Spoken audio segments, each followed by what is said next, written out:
You are calm in conflict. You listen without interrupting. You understand people's emotions before they explain them.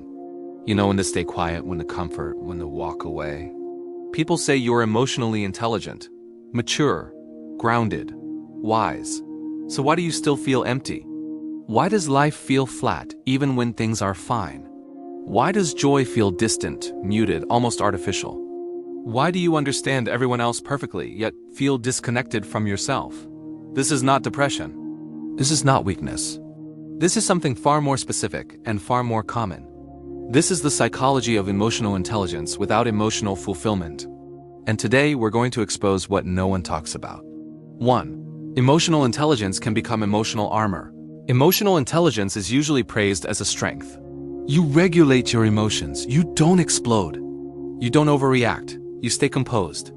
But psychology warns us about something dangerous.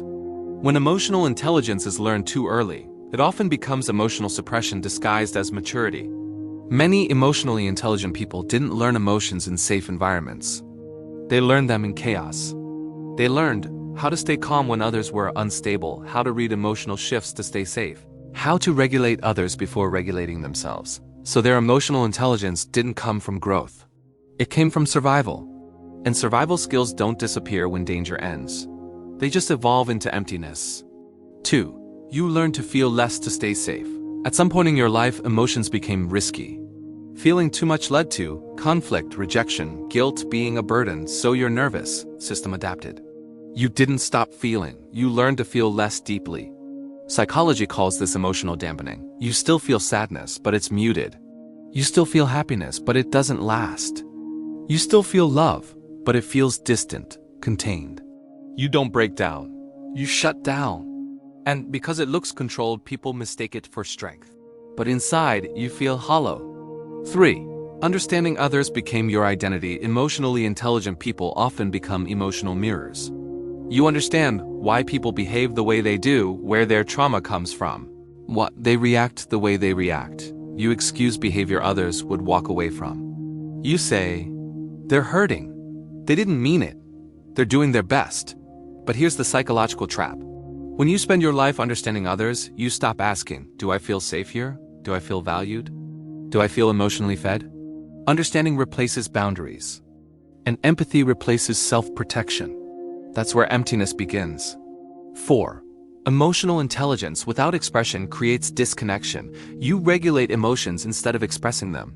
You think before you feel. You analyze instead of experiencing. You explain emotions instead of allowing them. Psychology shows that emotions processed intellectually but not emotionally remain unfinished. They don't disappear. They go numb. This is why emotionally intelligent people often say, I don't feel excited anymore. I don't feel deeply connected. I feel like I'm watching my life instead of living it. You're not broken. You're emotionally disconnected from yourself. 5.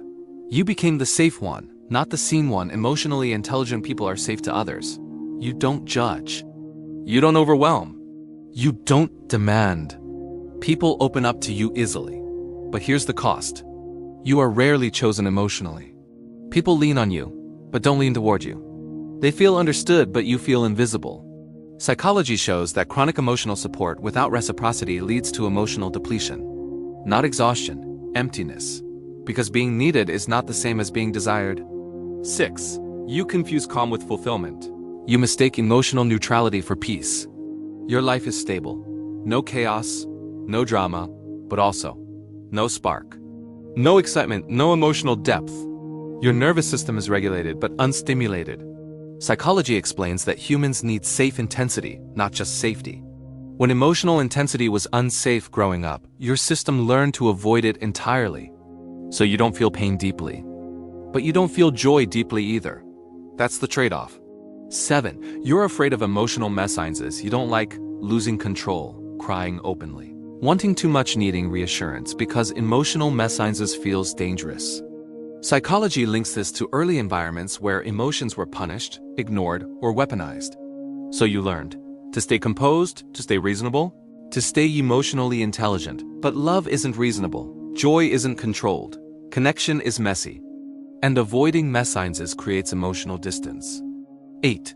You learn to be self-sufficient too early, emotionally intelligent, but empty people are often hyper-independent. You don't ask for help. You don't rely. You don't lean. You are emotionally capable, but emotionally alone. Psychology shows that self-sufficiency without emotional dependence creates isolation, not strength. You don't feel lonely, you feel unsupported, even when surrounded by people, because no one knows how much you carry. 9. You don't feel bad enough to change. This is the most dangerous part. You're not miserable. You're not falling apart. You're just empty. And emptiness doesn't scream. It whispers. It says, "This is fine. This is normal. This is adulthood, so you stay." But deep down, something feels missing. 10. Emotional intelligence became a defense mechanism. Here's the truth most people don't want to hear. Your emotional intelligence protected you, but now it's limiting you. You learn to regulate instead of feel, understand instead of confront, accept instead of require. Psychology calls this adaptive suppression. It helped you survive, but it prevents emotional nourishment. 11. Healing means relearning emotion, not controlling it. Healing for emotionally intelligent people is not about more control. It's about letting yourself feel without explaining, expressing emotions before understanding them, allowing discomfort without regulating it away. You don't need to become dramatic. You need to become honest. Honest about wanting more, feeling unseen, feeling disconnected, feeling empty. That honesty feels terrifying because it removes your armor. 12. You're not empty, you're disconnected. You didn't lose emotion, you buried it. Under responsibility, maturity, understanding, emotional intelligence. Your feelings didn't disappear, they're waiting for safety. 13. The fear of being too much. Emotionally intelligent people often fear being too much, too emotional, too needy, too intense. So they stay digestible, palatable, but connection doesn't happen in moderation. It happens in vulnerability. And vulnerability feels unsafe when your identity is control. 14. You need emotional risk, not emotional mastery. You've mastered emotional regulation. Now you need emotional risk. Risk of saying how you actually feel, admitting unmet needs, asking for presence, expressing longing. Psychology shows emotional fulfillment requires reciprocal vulnerability, not emotional expertise. 15. Final truth, intelligence isn't the same as aliveness. You are not broken. You are not ungrateful. You are not emotionally cold. You are emotionally intelligent, but emotionally starved. And that starvation doesn't mean you failed.